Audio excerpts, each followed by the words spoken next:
샬롬. 네, 한 주간도 많은 일들이 있었습니다. 그 가운데서 평안하셨는지요?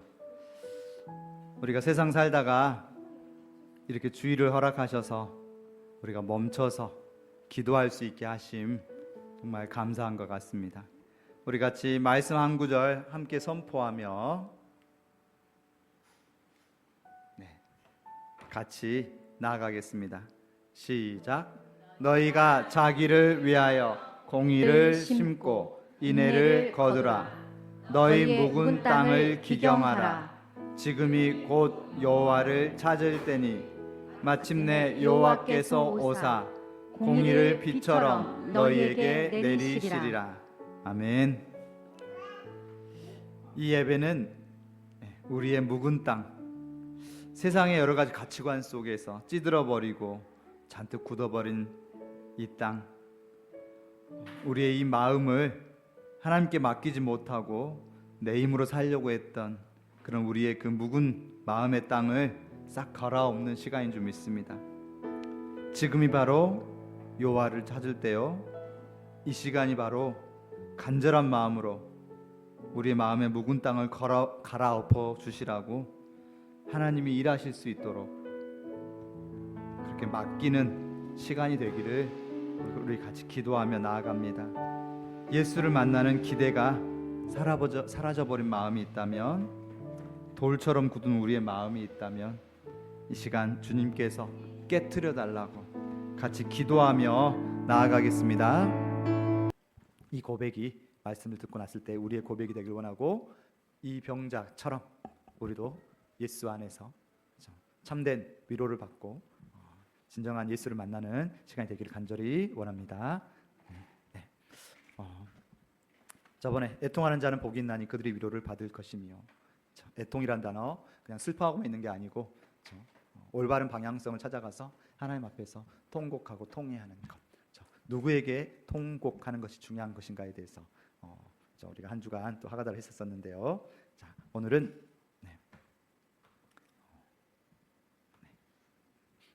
여기입니다. 여기가 어딜까요?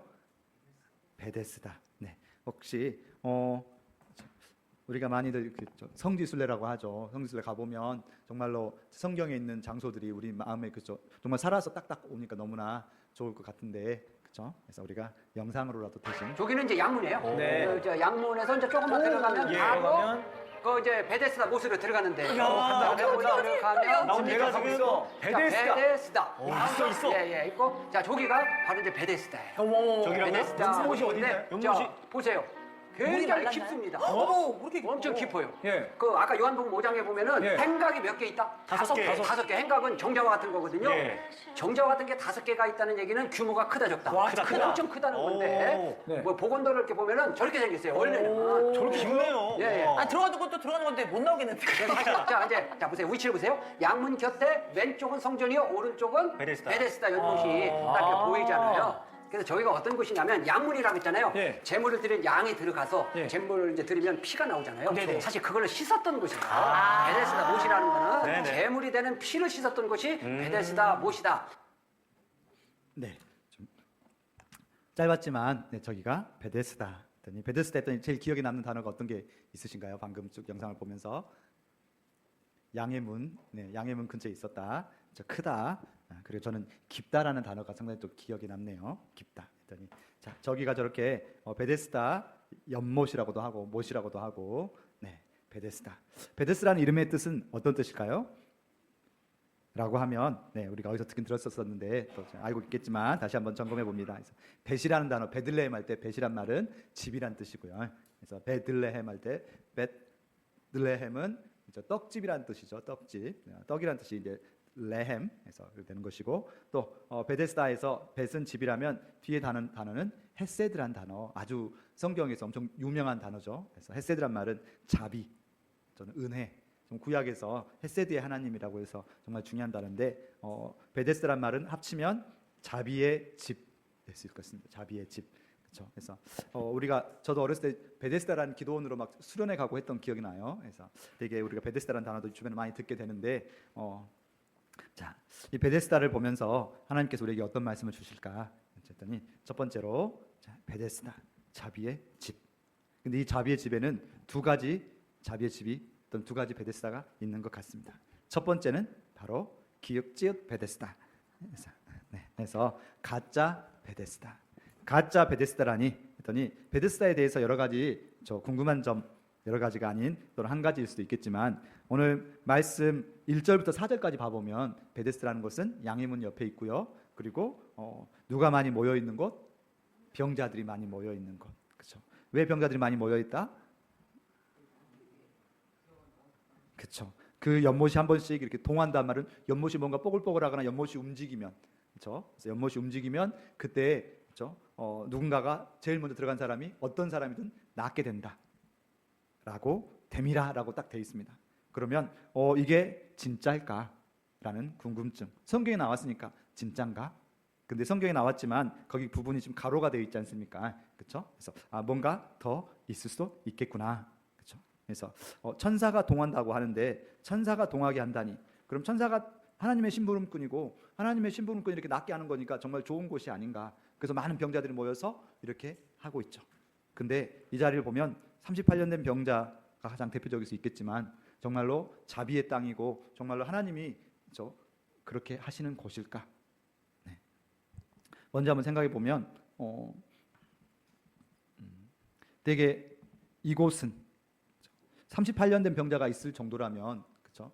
그동안 계속 38년 동안 못 들어갔거나 최소한 다른 곳에서 아팠다가 왔더라도 여기 누운 지 오래됐다라는 성경 말씀 봐보면 예수님께서 왔을 때 누운 것을 보시고 병이 오래된 줄을 아시고 이 사람이 상당히 여기 와서 오래됐다는 것이고 그렇죠? 그 사이에 누가 나아갔을지 없을지는 모르겠지만 또는 나았더라도 저번에 한번 나눈 적이 있었던 것 같아요. 아마 남들보다 빨리 달려가서 물속에 들어갈 수 있는 사람이라면 중한 병을 가진 사람이 아니라 아주 내가 몸이 그래도 살짝 어디가 아팠거나 그런 사람이 들어갔다 나오면 나았다고 느꼈을 수도 있겠죠. 그리고 결정적으로 고린도후서 11장 14절 말씀 봐보면 천사에 대해서 꼭 성경에 나온 천사가 전부 다 하나님의 신분꾼 아닐 수도 있겠다라고. 그렇죠? 고린도후서 11장 14절 이것은 이상한 일이 아니니라 사탄도 자기를 광명의 천사로 가장하나니. 네. 그래서 사탄이 자신을 천사로 해서 가장해서 와서 물을 동하게 하고 그것을 지켜보고 있지 않았을까. 저 그림이 약간 좀 확대하면 약간은 좀 천사의 모습이 약간 이상하긴 하더라고요. 왜 그렇게 연결될 수 있을 것인가? 지금 이곳은 전혀 자비의 장소가 아닌 거죠. 서로 먼저 들어가야지만 들어가서 낳으면 정말 좋은 곳인데 가장 먼저 들어간 사람만 낳는다는 게 가장 나쁜 부분인 것 같아요. 이게 우리 사회랑도 많이 비슷하지 않습니까? 1등만 기억하는 그렇죠? 1등만 낳게 되고 1등만 명문대 가고 1등만 뭔가 보장받고 그러는 것처럼 이것도 전혀 하나님하고 상관이 없을 것 같이 그렇죠?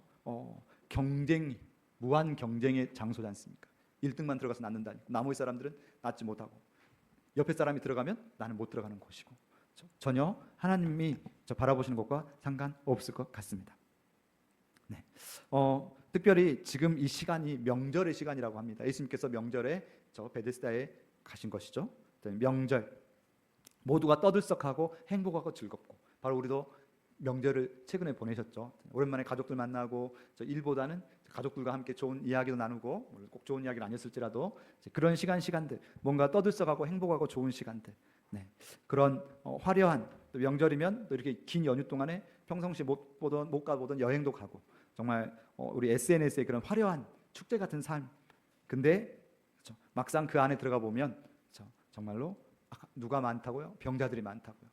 아까 깊은 곳이라고 했는데 물이 모여 있으려고 하니까 아까 예루살렘 자체가 아주 높은 지역인데 쭉 밑으로 들어가서 거기다가 빗물을 좀 많이 모아서 놔둔 곳이라고 합니다. 아까 양의 문이라고 했는데 양의 문이란 말은 예배 때 제사 때 지낼 그런 짐승들을 그쪽 문으로 데리고 들어가서 잡고 그 다음에 저기 우물에 가서 그런 피 묻은 손이나 그런 것들을 씻는 곳으로 그렇죠. 그래서 되게 겉모습은 막 뭔가 천사가 와서 화려할 것 같지만 막상 그곳에 깊이 내려가 보면 병자들만 우글우글하고 그렇죠? 내려갔지만 다시 올라가지 못하는 언제 물이 동할지 모르니까 올라갈 수 없고 되게 어떤 곳이다? 무한 경쟁과 절망으로 가득한 자리가 바로 베데스다. 네.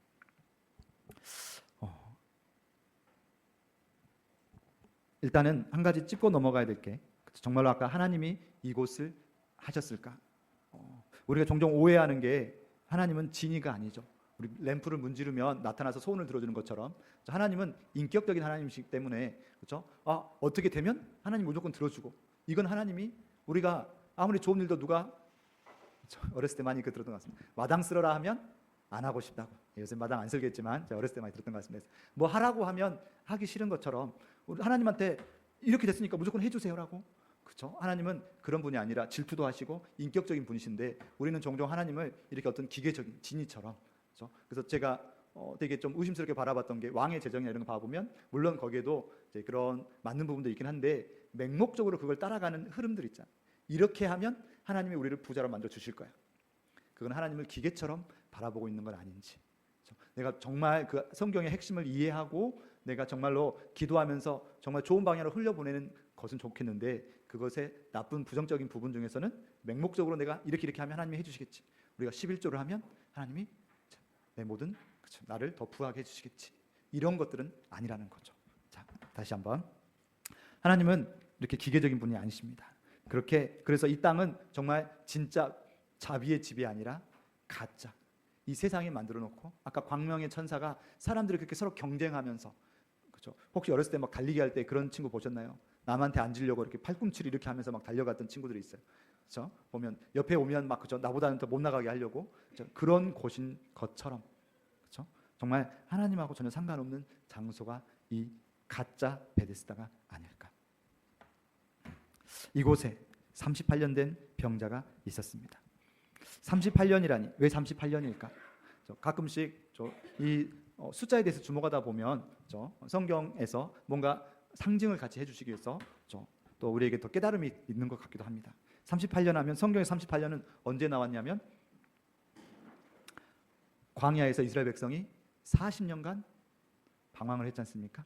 근데 처음에 2년은 시내산에서 하나님께 계명을 받고 그리고 하나님께 예배에 대해서 배워가는 시간이었습니다. 그리고 가데스 바네아를 통해서 이제 가나안 땅으로 가라고 했는데 그때 가라고 했던 말씀에 불순종해서 그래서 방황했던 시간이 38년이죠. 어찌 보면 이 38년 병자는 방황하고 그리고 거기에서 결국 기다리는 건 죽음밖에 없었지 않습니까? 그 절망의 시간, 아주 긴 말씀 없이 길게 방황했던 시간이 이 38년이라고 볼 수 있겠죠. 한번 우리에게 적용해 보길 원합니다.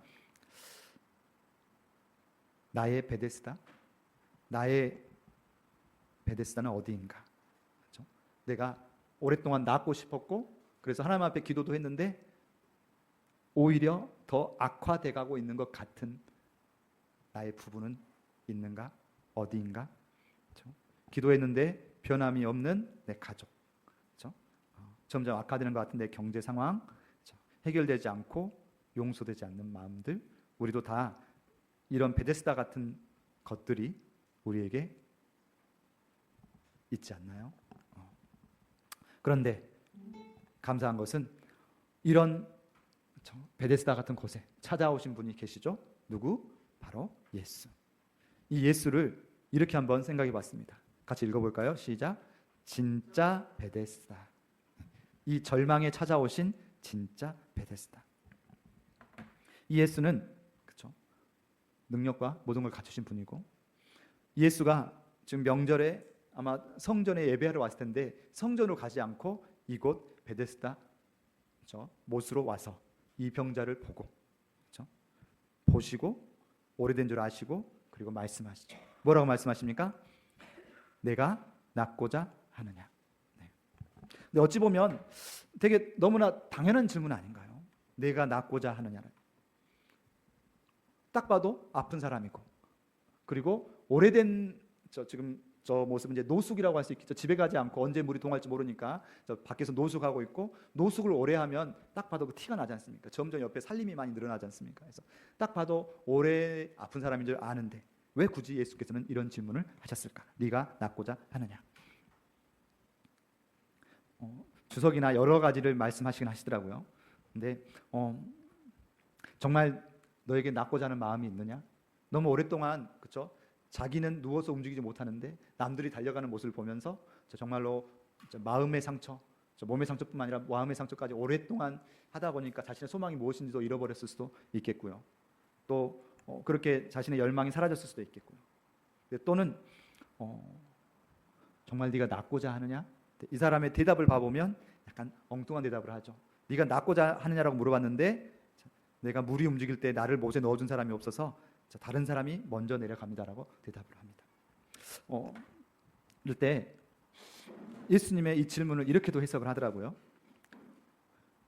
네가 낫고자 하는데 왜 여기 있느냐? 우리를 낫게 하시는 분은 누구죠? 하나님이신데 낫기를 원한다면 네가 정말 누구에게 지금 간구해야 되겠느냐? 네가 여기서 바라보고 지금 보는 건 저 물이 지금 중요한 게 아닌데 오히려 지금 무엇이 중요한지를 놓친 채로 엉뚱한 데만 매달려 있다는 거죠. 무엇이 정말 중요한가? 이 사람도 지금 오직 구하고 있는 건 물속에 넣어주기를 구하고 있는 거예요. 근데 정말 물속에 넣었더니 고쳐질까요? 그것도 한번 생각은 해봐야 되죠. 혹시 우리의 오랫동안 묵혔던 바람이 정말로 그게 나에게 정말 도움이 되고 진짜 나에게 소중한 소망인가? 내가 엉뚱한 걸 바라고 있지 않은가? 이 38년 병자처럼 저 물에 넣어주세요. 아니 너에게 진짜 중요한 건 네가 낫는 것이 아니냐? 너는 지금 무엇을 구하고 있느냐? 네가 낫고자 하느냐는 말은 너의 소망을 점검하라.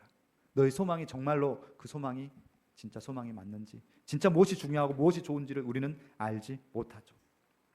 그리고 가짜 겸손이란 말을 생각해봤습니다. 우리가 하나님 앞에 기도할 때도 내가 모든 것들을 이렇게 하면 좋을 것 같아라고 미리 정해놓고 하나님 저를 연못 속에 넣어주세요.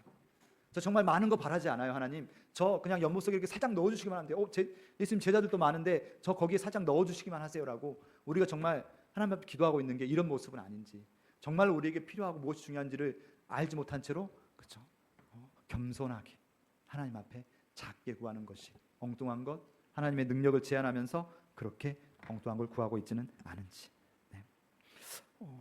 진짜 중요한 걸 우리가 하나님께 구할 수 있기를 원합니다. 자, 그럴 때 바로 두 번째 참된 위로. 가짜 베데스다 땅에 자비의 집에 진짜 예수님이 찾아오셔서 물어보시죠. 네가 낫고자 하느냐? 그때 이 남자는 엉뚱한 대답을 하고, 그래서 그것이 한번 궁금했습니다. 이 38년 된 병자를 예수님께서, 그 많은 병자가 있었는데 이 딱 한 사람만 고쳐 주시잖아요. 왜 예수님께서는 이 사람만 고쳐 주셨을까? 이 사람이 믿음이 좋았나? 아니면 이 사람이 정말 지식이 좋아서 말씀을 잘 알고 있었나? 어떤 이단에서는 지식을 엄청 강조하면서 지식이 없으면 망하고, 맞는 말이긴 하지만, 성경에 나온 말이긴 하지만 그걸 절대적으로 강조하면서 매번 시험 보고 막 그것만 계속 자기들이 배웠던 지식만 달달달 가게. 근데 같이 잠깐 이야기를 나눠봤더니 성경 통독할 시간이 없어요. 정말로 말씀을 처음부터 끝까지 읽어볼 시간은 없고 오직 거기서 던져준 말씀 구절만 계속 시험 보고 공부하고 말씀을 엉뚱하게 잘라서 곡해하고 그렇게 하는 거죠. 지식이 이 사람이 많았을까? 아니면 이 사람이 기도를 잘했거나, 아니면 기도가 간절했거나, 정성이 있었거나. 이 사람은 믿음이 있었다는 부분이 어디서 나오지 않습니다. 이 사람은 심지어 자기를 지금 고쳐주신 이가 누군지도 알지 못합니다. 우리 이 다음 구절 봐보면 13절 14절에 봐보면 고침을 받은 사람은 그가 누구인지 알지 못하니. 주여라고 7절에서 말했던 부분은 그냥 상대방을 높여서 하는 말이. 나는 지금 누워있고 병자고 상대방을 높여서 말할 때 주여라고 말하고, 정말 이분이 나의 주님이 되신지도 알지 못한 채 말을 했고, 그렇죠? 뭔가 이 사람에게서 선한 구석을 찾아볼 수가 없습니다. 심지어는 유대인들에게 자신을 구해준 사람이 예수라고, 어떻게 보면 약간은 네가 왜 지금 안식일에 이렇게 자리를 들고 가냐라고 공격받을 때 자신의 공격받을 것을 예수께로 지금 이렇게 밀어내는 그런 약간은 좀 비겁한 모습도 있고, 정말 이 사람이 고침을 받을 만한 이유가 무엇이었을까?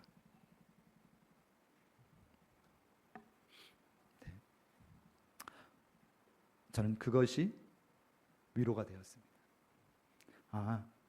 정말 아무것도 잘한 거 없어 보이지만 그럼에도 불구하고 딱 한 가지, 그 사람에겐 예수의 은혜가 있었죠. 우리가 종종 내가 뭔가를 이렇게 해야지만 하나님이 나를 사랑하시고 예수가 나를 기뻐하실 거라고 자꾸 우리가 그렇죠? 착각을 하죠. 물론 노력을 하는 필요는 있습니다. 그러면서 성장을 하겠죠. 그렇지만 그것이 필수 조건인 양 내가 봉사를 잘하고 내가 뭔가를 잘해야지만 그래야지만 하나님 나를 사랑하실 거라고 착각을 한다는 거죠. 이 사람을 보면 전혀 어떤 자랑할 것이 하나도 없지만 그럼에도 불구하고 하나님은 선택하시고 고쳐주시고 나중에 이 사람이 14절 봐보면 그 후에 예수께서 성전에서 그 사람을 만나. 성전에 이 사람이 들어갔단 말은 원래 성전은 병든 자, 죄인들 못 들어가는 곳인데 이 사람이 성전에 들어갔단 말은 정말 이제 깨끗하게 완치받아서 성전에 들어가서 예배를 하고 하나님께 감사할 수 있는 완전한 회복을 이 사람에게 임한 거죠. 그리고 예수님께서는 이 사람을 이렇게 회복시켜줬을 뿐만 아니라 어떻게 말씀하십니까? 보라, 네가 나았으니 더 심한 것이 생기지 않게 다시는 죄를 범하지 말라. 죄를 범하지 말라는 말은 물론 사람이 아픈 데는 여러 가지의 이유가 있다고 다른 성경 부분에서도 이 사람이 아픈 건 자신의 죄나 부모의 죄 때문이 아니라고 말씀하시는 부분도 있습니다. 근데 이 사람이 아팠던 이유는 아마 죄 때문에 아팠던 것 같습니다. 그래서 다시는 죄를 범하지 말라. 저는 이걸 AS라고 생각을 해봤거든요. 예수님께서 고쳐주시고 네가 다시는 죄를 범하지 않도록 앞으로 어떻게 살아가야 될까지도 알려주시지 않습니까?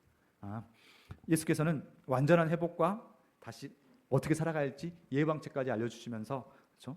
이 사람을 온전히 어떠한 잘남은 없지만 그럼에도 불구하고 사랑하시는 분. 저를 한번 둘러봤습니다.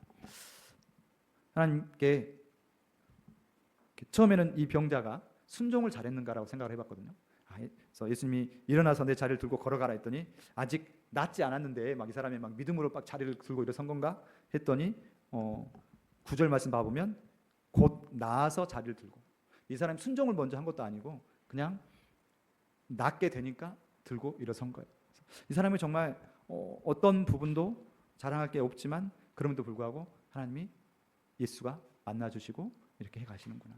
그러고 보면 우리에게 어떤 자랑할 거 없고 정말 그렇지만 하나님이 우리에게 사랑을 부어주시는구나. 우리가 이 자리에 선 것도 알고 보면 어떤 자랑할 것도 없는데 여기까지 인도하셨고 근데 중요한 건 인도하셨으면 끝까지 책임지시고 예방도 알려주시고 끝까지 책임져 주시는 분이 예수죠. 그분이 우리를 여기까지 부르셨구나.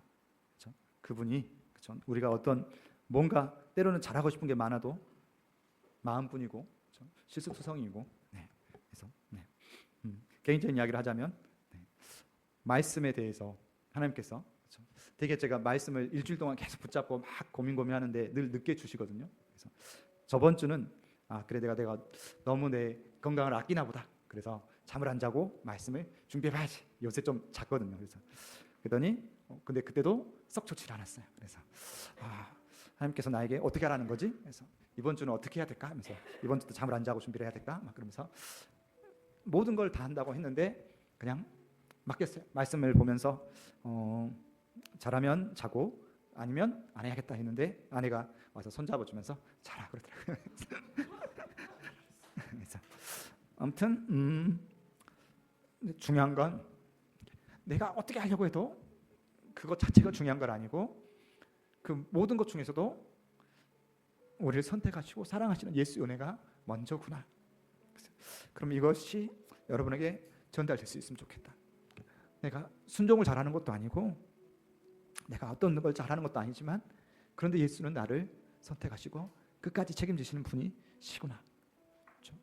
나의 주인, 나의 주님이시라고 했으니까 그게 예수님이십니다. 두 번째,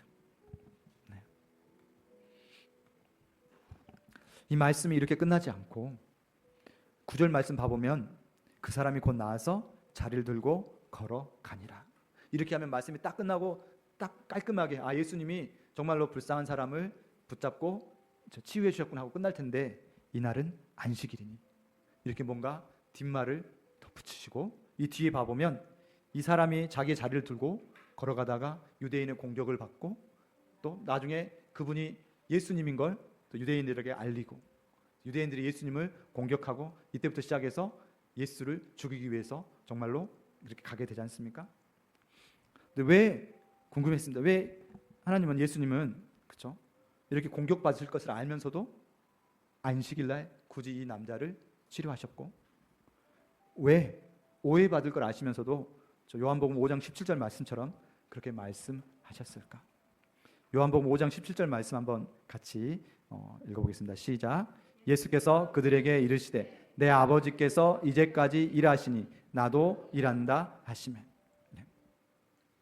예수님께서는 아버지께서 일하시니 나도 일한다. 안식일인데 아버지가 일하신답니다. 문득 궁금했습니다.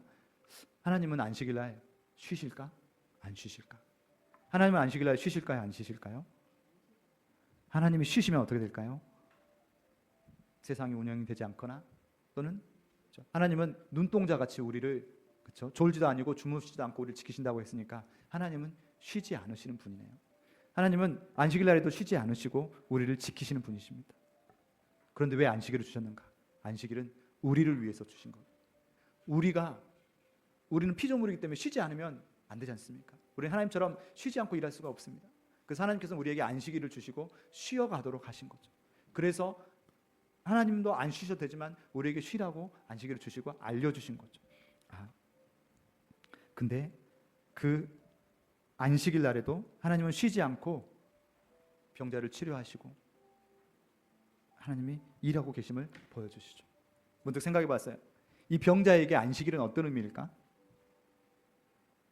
병자는 물이 동하면 빨리 들어가고 싶고 마음에 정말 간절함과 사람들이 넣어주지 않아서 절망감이 있는데, 근데 이 병자에게 명절이나 안식일은 더 어떤 사람도 자기를 도와주지 않고 어떤 사람도 자신을 돌아보지 않고 명절이라고 자기 가족들에게 갔거나 아니면 안식이라고 어느 누구도 도와주지 않고 자기 자신이 더 철저하게 소외되고 더 힘든 날이 안식일이지 않을까. 이 병자에게는 안식일은 절대로 안식일이 아닌 거죠. 그 순간에 예수님이 찾아오신 거예요. 네가 철저하게 소외되고 네가 철저하게 너를 도와줄 사람이 아무도 없는, 다시 한번 생각해 보면 예수님께서 이 병자를 선택하신 이유 딱 하나는 도와줄 사람이 아무도 없었던 거죠. 자기 힘으로 할 수도 없었던 거고, 그때 예수께서 이 사람을 찾아가셔서 쉬지 않고 일하시는 하나님의 열심을 보여주신 줄 믿습니다. 생각해 보면 하나님은 한 번도 쉬지 않고 우리를 지키시고 우리를 붙잡아 주시기를 원하고, 그게 우리 눈에는 아무것도 움직이지 않고 아무것도 없는 것처럼 보여서 정말 절망의 순간이라고 느껴질지라도 하나님 계속 일하고 계시는데 우리는 그것을 절망으로 느끼고 정말 못 견디게 힘들어하고 그러면서 기도하죠. 하나님 조금만이라도 우리를 도와주세요. 조금만이라도. 아니요. 우리가 정해놓은 틀, 우리가 정해놓은 것, 그것이 하나님께서 도와주시려고 우리를 연못 속에 빠뜨리시는 게 아니라, 그러다가 아무것도 없으면 정말 절망하고 좌절하지 않을까요? 하나님은 더 완벽한 계획을 통해서 완전하게 우리의 몸뿐만이 아니라 우리의 영혼까지도 완벽하게 치유하기를 원하시는데 우리가 너무 하나님을 작게, 너무나 우리를 하나님을 좀 제한하고 있는 것 아닌지 말씀을 마무리 짓기를 원합니다. 하나님의 마음을 온전히 다 전달하고 싶었지만 하나님께서 나머지는 알아서 하시리라 믿습니다. 하나님 우리에게 절망의 순간도 허락하십니다. 이 세상 무한 경쟁의 사회에서 따라가다 보면 우리도 같이 막 남들처럼 살아가야 될 것 같기도 하고, 그러면서 자꾸 해결되지 않고 계속 묵혀지고 하나님께서 나를 정말 외면하신 것 같은 절망의 순간도 허락하시지만 그 절망의 순간이 결국 나를 예수께로 인도하는 그런 말이죠. 나를 죽이지 못하는 시련은 나를 더 강하게 한다. 하나님께서 허락하시는 절망의 순간들이 우리가 더 말씀에 집중하게 하고 우리가 더 하나님을 알아가게 하고 하나님을 더 간절히 찾게 하고 하나님께 다가가는 통로인 줄 믿습니다.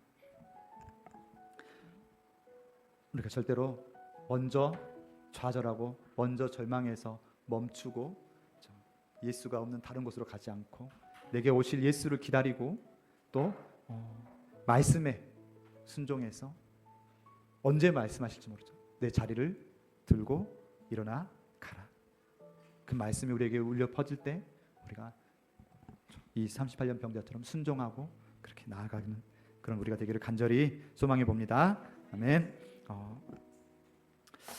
이번 주 미션으로 내 자리가, 내 낡은 자리가 어디인지를 점검하고 그 자리가 혹시 내 욕심껏 엉뚱한 걸 구하고 있지 않은지, 내가 어떤 것을 구하고 있는지, 네가 정말 낫고자 하느냐라고 저 스스로를 점검할 수 있고, 그리고 그것을 적어서 기도하면서 하나님께 맡기기를 간절히 구해봅니다. 아멘. 말씀을 듣는 자는 살아나리라. 아들의 음성을 듣고 살아나는 우리 모두가 되길 간절히 바라면서 우리 하가다 말씀 2번 선포하며 나갑니다. 자, 가슴에 손 올리고 나의 참된 위로가 나를 찾아오시고 나를 끝까지 붙잡고 AS까지 해주시는 예수님의 은혜, 그리고 쉬지 않고 나를 보호하시는 하나님의 은혜. 저는 우리에게 양팔을 주신 이유가, 그렇죠? 양팔이란 말은 정말 진심이잖아요. 진정. 그렇죠? 진심과 진정을 담아서 우리에게 진심이신 그 하나님처럼 우리도 하나님께 진심으로 기대하고 다가가고, 그렇죠? 하나님 말씀하실 때 자리를 들고 걸어갈 수 있게 우리에게. 자, 우리 두 손 올리고 같이 선포합니다. 자, 시작. 일어나 내 자리를 들고 걸어가라. 일어나 내 자리를 들고 걸어가라. 아멘.